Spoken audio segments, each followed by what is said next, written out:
Shalom, welcome to the Jewish View. My name is Rabbi Menachem Mendel with the Chabad House of Dalmar, together with my co-host Mark Kronich of the Statewide News Service and jbiztechvalley.com. Right. We have a very, very special guest with us, Rabbi Israel Rubin, Director of Capital Chabad. Rabbi Rubin, welcome to the Jewish View. Yes. Thank you. Welcome. I'm so honored to have you here. It really is a special honor. I've known you for probably the first rabbi I met when I came to Albany from Brooklyn when I was at University of Albany, and you were in charge of Shabbos House up there in Fuller Road, and I always had fond memories, and we've known each other for 34 years or so, so it's great to have you here. Thank you. And you're in this area 40 years. Yeah. So we want to talk about your 40-year history and your 40 years here in the Capital District.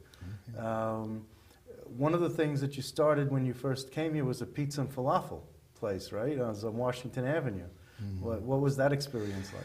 Well, before getting into my history, I would like to give special thanks to Rabbi Simon and for running it all this time, Mark Kronich, this Jewish View, because sometimes it's mainly geared for the audience, for the viewers. However, to me, this is a very special program because my father, whose 18th yahrzeit will soon be, Rabbi Menachem Rubin of Montreal. So we were trying to collect audio and visuals of him describing his experience in Shanghai during the Holocaust. And he never really talked about it much.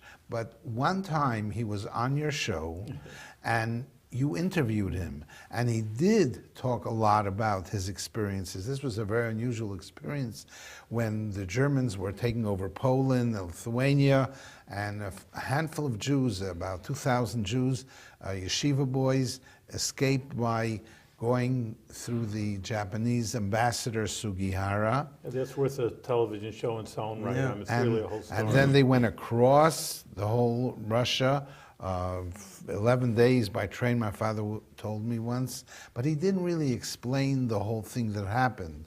And then they crossed the Sea of Japan in an old ferry.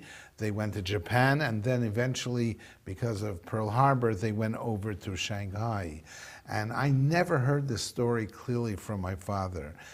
It's only that when you invited him and you hosted him, and he was very talkative and he described a lot of that. We have no other record of that. Wow, Really? that's I terrific. didn't We know should it was digitize that. We Because did. That was, So okay. we are producing now a video called The Shanghai Miracle for my father's 18th yahrzeit. And to get materials about that critical historic time, there was nowhere else but your show. Wow. And so you're performing a great service by archiving, by making these historical things available, and over time, you never know, someone you interviewed, and later on, it can be very valuable and very important. I know to our family, that is the keystone of the whole video, and it's going to be a full-length video, professionally produced, and it's called The Shanghai Miracle, and it's all based on the interview you did with my Great. father. Thank you very much, Saint. Wow. We're doing good things over here. Yeah. So I'll tell. Let's start off, with getting back to the pizza and falafel place on Washington Back to Avenue. pizza. That's a terrible segue, but let's talk about your history. So let me say this. Yes. I came here in 74, obviously. 1974. 1974. And so it's a little over 40 years that I'm here. I was sent here directly by the Rebbe. Later on, people were directed by, as Chabad was developing all over the United States and Canada and all over the world, I was appointed here directly by the Rebbe, and This I is feel Rabbi Schneerson, and that is a very special honor. It's a very big responsibility. And when I came here, I was really the only one of this persuasion of someone who was Chabad and lived here, and people would look at it with, questioning, what is this about? I mean, they were wondering who I am, what I represent. Is it a threat to the Jewish community? Is it good for the Jews? These were questions in people's minds. I do want to tell you about my first fundraiser. Okay, sure. Okay, I'm not a big fundraiser. No. But when I was here 6 months, all of a sudden, a check comes in the mail for $300. I was impressed, $300, especially in 74, 75, it was a lot of money. And I couldn't find out who exactly it was who made this donation and why, because at that time people would give $18, $20, $36, but $300 from a person I really didn't know. So I finally tracked this person down and I asked him why he made this donation. He said it's very simple, that he made a bet with someone else that they bet each other for $300 that I'd be out of here in 6 months. Oh. And they didn't really believe that this had any future, that Chabad, very religious, very connected with the Rebbe, when everyone was flowing in different directions in Judaism, whether this had any future here. So he lost the bet, and you got the $300. You're here 40 years later, and you're still growing strong. So it's been not easy. It's been a slow progress, but Mark, I'm glad you reminded me. I always thought of coming up with a new, interesting aspect for every holiday, every Jewish holiday that came up. And it's not easy because really Jewish holidays are all the same, Pesach, then Shavuos, then Sukkot, then Rosh Hashanah, Yom Kippur. These are standard, the calendar has them all. But the Rebbe always taught us that we should make Judaism alive and interesting. So I felt it important for every holiday to come up with some new gimmick, some new twist on the holiday, on the message of the holiday. Right. So when you reminded me that, I went back down memory lane and I thought of several things that we did. Now in those days, my first introduction to spreading Yiddishkeit, that was spreading Yiddishkeit, is the lighting of Shabbos candles. Right. That's literally the light of Yiddishkeit. And the Rebbe at that time, this was in the beginning of the Rebbe's 10 Mitzvah campaign, first he taught us to promote tefillin, wearing of the tefillin by Jewish men, and that was balanced by women lighting Shabbos candles. And the first thing I came up with was a matchbook that was a Shabbos candle lighting matchbook. I'll show it maybe.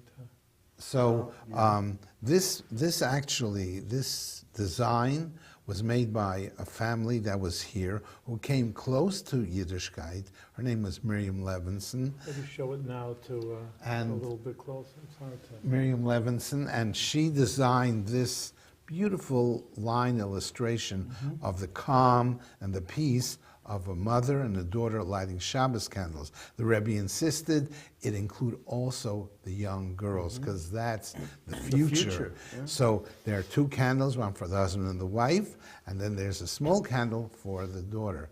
And the Rebbe really liked this idea. This was my first promo, my first Madison Avenue kind of advertising. Make a connection. Shabbos candles go back thousands of years, and every woman would light Shabbos candles. But to promote it among people who didn't know about it, so what else? It's very natural to have Shabbos candles, and so in here is the blessing, the background and the importance, okay? And this in the back said, "For heaven's sake, do something." And that was my way of advertising the Rebbe's 10 mitzvah campaigns. Once I did this for Shabbos candles, I also made Hanukkah matchbooks. That's another thing you light. And I'm very proud to say that for one of the Rebbe's birthdays, he wanted, and by the way, how did I get into this? Because I got involved with Mr. Paff. Leo Paff. Leo Paff. And Leo Paff had the national advertising. He was into the advertising business. National business promotions. National business promotions. Right. And him and his son Steve, so I would do this through their company, and obviously they were very welcoming, and they were understood what it was for. I mean, it wasn't going into just people who had no idea what this was, but this was definitely a new take, a new aspect, a new angle, how you promote Shabbos candles to people who have no idea. Actually make a connection. I mean, having the blessings, the bruchas in there is huge. And on the Hanukkah ones, you have the bruchas in there? Yes, absolutely. Absolutely. It's right here, and it gives you the Hanukkah story, and it says here, before lighting the menorah, the following is said, Baruch Atah, and so we don't have the musical notes. And today, oh, come on, today you can put it on DVD and... Right, but why did you stop making the matchbooks? Okay, so just I want you to know... Great, it lasts forever. I mean, this is something that... So let me say this. First of all, that the Rebbe, once for his birthdays, I think it was in 1987, wanted to give out something in honor of his birthday to share with people. So Rabbi Groner, the Rebbe's secretary, called me and asked me if I have some of these matchbooks. The Rebbe wanted to have them for me. Wow. That's an honor. However, I ran all out of them. I had nothing. And so they had to scramble in New York in 770 in Brooklyn and try to be able to make their own things on the spur of the moment. So that is something that... But are you going to be recreating this? So I'll tell you, since then, I found ways of making even... He wants another twist. The Rebbe once said you shouldn't do the same old, same old. Okay. You always have to come up with something new and original. We just did this. I wasn't around then when they had this, so I want these. And yeah, you can. Okay. So we have regular, now really I'll tell you, matchbooks are not so safe to distribute publicly. I mean, matches can light a fire. And then there was actually, I had to redo my matchbooks because New York State had a new law that the striking part has to be on the other side as a safety measure. Okay. So I had to get rid of all my old ones. And so then I did this, which is just a piece of paper, but it looks like a matchbook. See, it has the striking part here. And it says, have I got a match for you? Okay. And then TGIS, everyone knows TGIF. Thank God it's Shabbos. And I found this to be much easier to... I just want to interject that for the people that the Chabad organizations is not only nationally, it's internationally known, and there's literally thousands of rabbis, but it's known that Rabbi Rubin is the most creative, let's say that, the creative, and you're seeing just a sample, and really is, even though it's a whole table here, it's a small sample of what he has produced throughout the 40 years. And really that there's always imitation, but that's always, we say, the best compliment. You know, there's people have seen that it's cute, it's nice, but he was really the original and the most creative of all these different things. I just wanted, I'm very big with numerology and numbers. You came here in 1974. And this Hebrew year is 5774, and it's 40 years. And I just thought that the 74 in the English calendar back then and 74 now, I just thought it was a very nice connection. Nice connection there. For many years, I used to publish a newspaper, about 15 years, along with Rivka Goldstein, and we used to do very creative things there. I am Joe and Jane's Pushka. Now, if those who remember the Reader's Digest would explain different parts of the body. I am Joe's heart, I am Joe's spleen, I am Joe's pancreas, and make it in a very creative way. And so this here is I'm Joe's Pushka, which shows how important a Pushka, a charity, is not just a fundraising thing, but it's a very important part of a person's life. So we tried each time to find some interesting gadget or some interesting thing to make people interested in Judaism more. Here is a Rosh Hashanah prescription. Now we all know push it over we a have little bit more. Yeah, Hun- it's honey hard to- on it's Rosh still hard to Hashanah. see, right. Honey and Rosh Hashanah. Well, I went to CVS. I bought many of these brown Pill boxes. pill Pill containers, bottles, yeah. pill bottles, and I had them labeled as mimicking or imitating a prescription. So it's a special apple and honey formula. It has the date. This was in '59. This was in 15 years ago. 15 years ago. Directions: take at night before meal. Dip challah in honey. Dip apple as prescribed for an annually for a sweet year. So we try to use various things that people deal with in their everyday life and elevate and promote them, that they express the mitzvah. And then we also had a pen, and we also had seals that said, "May you be inscribed for a good new year." Ah. So that was, it's right here, it has our things. Some of these things wouldn't go over so well today, but over the years, we always try to think of something new, exciting, and different. And you were always located at 122 South Main Avenue. Well, actually, we moved into 305 New Scotland. That's, at that time, Trading Port was there. This is pre-Price Chopper. Right. So Trading Port was the most kosher Jewish hub or center for kosher food. So the people who knew me suggested I move into 305 New Scotland. But we were there just under a year because we used to have big Shabbos dinners, and the landlord thought that was too much noise. But it was just singing Shabbos songs, but we tried our best there, and then we moved to 122 South Main. Wow. So that's what I've always known. I think everyone who comes through the Capital District here knows of 122 South Main. But you were also the head of the Rav HaMakshir. Is that the term for the school, Maimonides Hebrew Day Yes, School? Rosh yes. Hashiva. Rosh Hashiva, Hashiva, right. okay, Rosh Hashiva, Yeah. of Maimonides Hebrew Day School, which is also something that you started. Right. What year? That was in 1980. I 1980. didn't start it myself. It was Rabbi Gewirtz, who was the rabbi in Beth Abram Jacob, and Dr. Jerry Frankel. So the three of us felt there was a need for an Orthodox school. I should point out that it is not a Chabad institution. Right. It is a communal Orthodox school. Even people who are not Orthodox appreciate the value of it and send to Maimonides.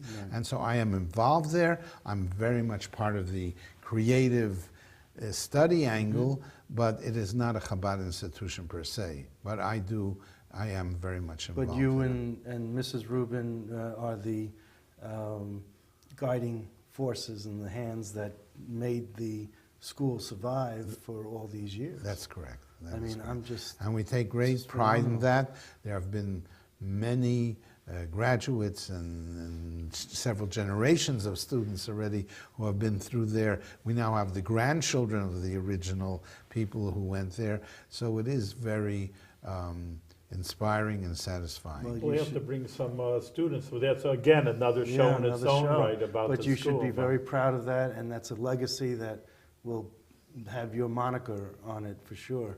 Thank you. And it's just incredible. So I just think you've done so much for the community. You've brought so much Yiddishkeit and so much beautiful Torah ideas.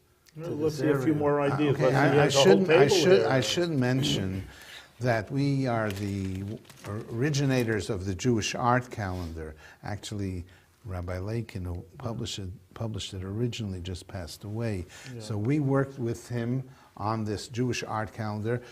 Besides the specific institutions, besides the specific institutions with which we are involved, which serve hundreds of people, we want to reach each and every Jew throughout the capital region.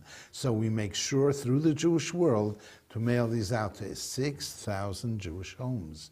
And over the years it's grown. We used to have just myself, Rabbi Simon was among the first shluchim, Rabbi Simon and Mrs. Clara Simon, who came here in the 80s, I believe, Yeah, that's it. in the 80s, and was Rabbi Chanowitz, and now we have 10 branches of Yes. Chabad in various places. They are listed in this calendar with their numbers and emails so that they are accessible and reach to everyone.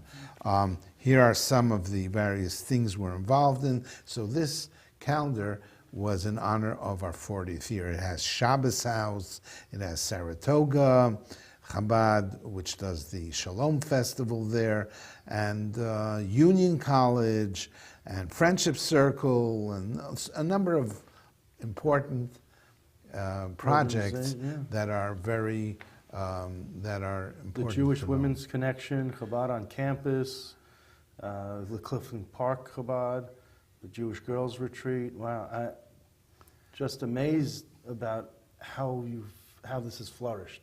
Just amazing, absolutely amazing. I should also mention that besides the immediate area with which we're involved, which means the Capital Region and Saratoga, it actually branches out further because the responsibility that the Lubavitcher Rebbe gave me was for northeastern New York. So we go from Monroe, which is right above Rockland County, and there are 25 different Chabad houses now through the area, along with the 10 local, that goes up to the Canadian border. Right. And very recently, we've also established a Chabad branch in Plattsburgh, New York. Wow. Yeah, Rabbi Avram Rimler is headed there, and all of us are, each in their own corner, does a little, does more, and reaches Plattsburgh out. doesn't have any real synagogue. I had to go to Burlington,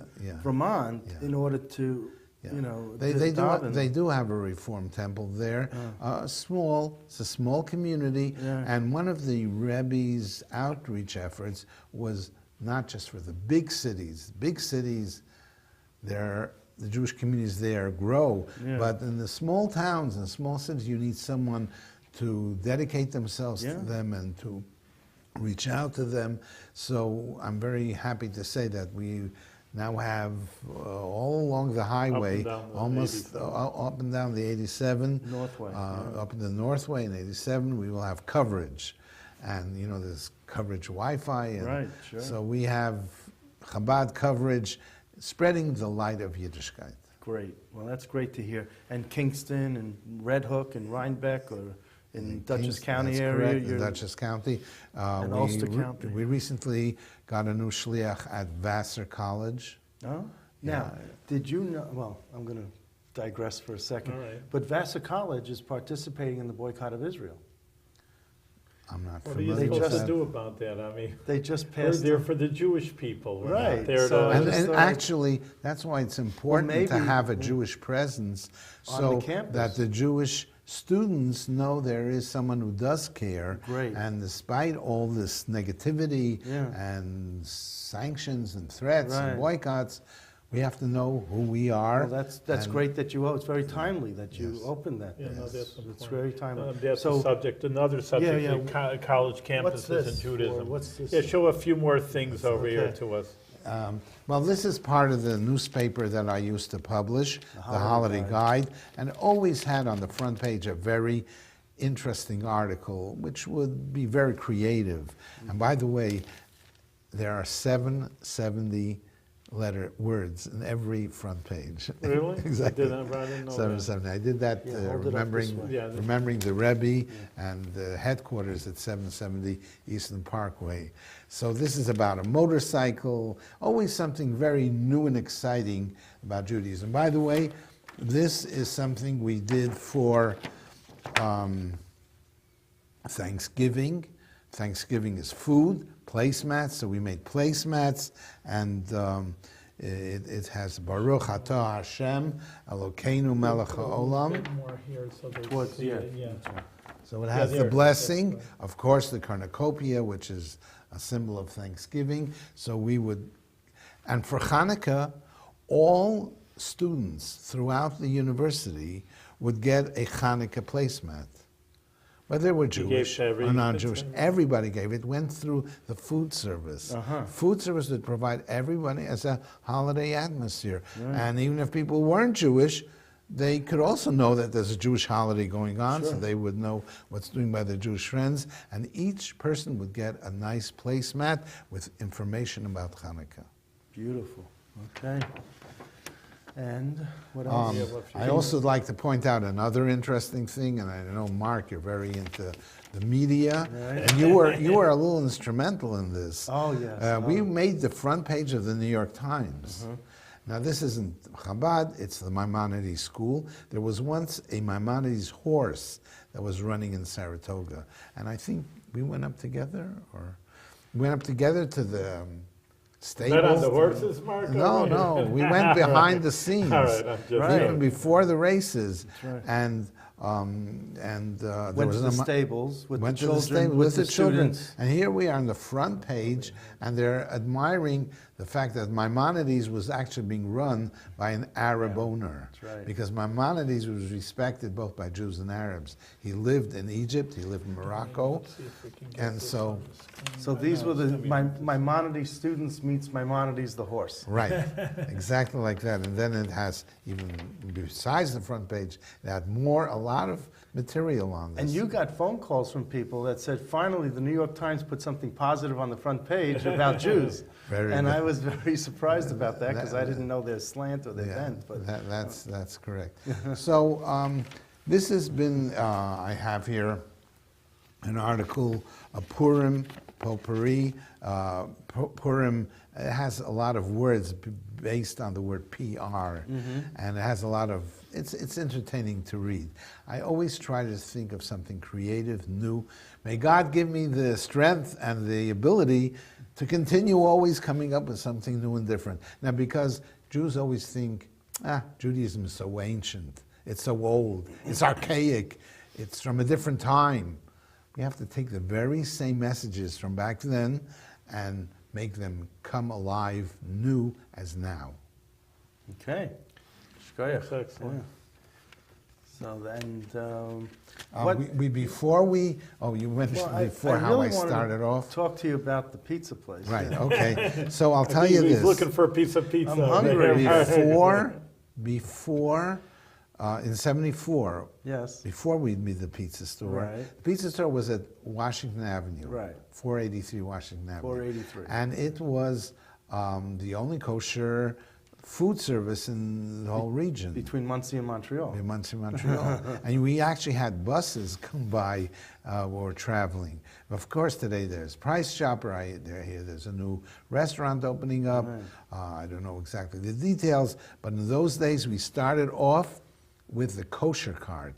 Okay. We used to have a hot dog stand, a kosher hot dog stand at the Twin Towers, right on Washington Avenue, right up from the Capitol. And Jewish legislators used to come up and buy their kosher thing. And then, I don't know if I have it here, but the New York Times did a story when we opened the kosher pizza falafel place.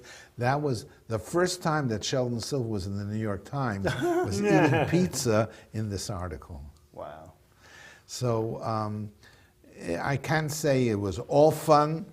There are difficult times as well. We had to struggle to be recognized, but now everybody knows that Chabad is a good service. It's something very important for Jews today. When I first came here, organizations and synagogues were far more stronger and more cohesive than they are today.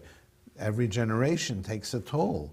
And so it's so important to reach out to Jews where they are, even if it's not in the shul, even if it's not, that's also important. The shul and the synagogue are very important, but we have to reach out and care for and be concerned every Jew on the street. And these different attitudes and directions that the Rebbe taught us is to take Judaism and make it available, accessible to Jews everywhere, as is this Jewish view of yours that really gives us a picture and something to learn about that goes beyond the confines of membership or specific building. Wherever you are, you can benefit from it. Very good. Listen, Mark, I think we're out of time, but usually Mark always asks me to give a blessing, but maybe you're the elder rabbi, you should give me a blessing. But we only reiterate, well, every blessing is important. That's what the Talmud says. And that's just reiterate what you just said, is you should have the strength to continue and grow. Like Mark, it's not just the same old matches. You see Rabbi Rubin always comes up with something innovative and creative.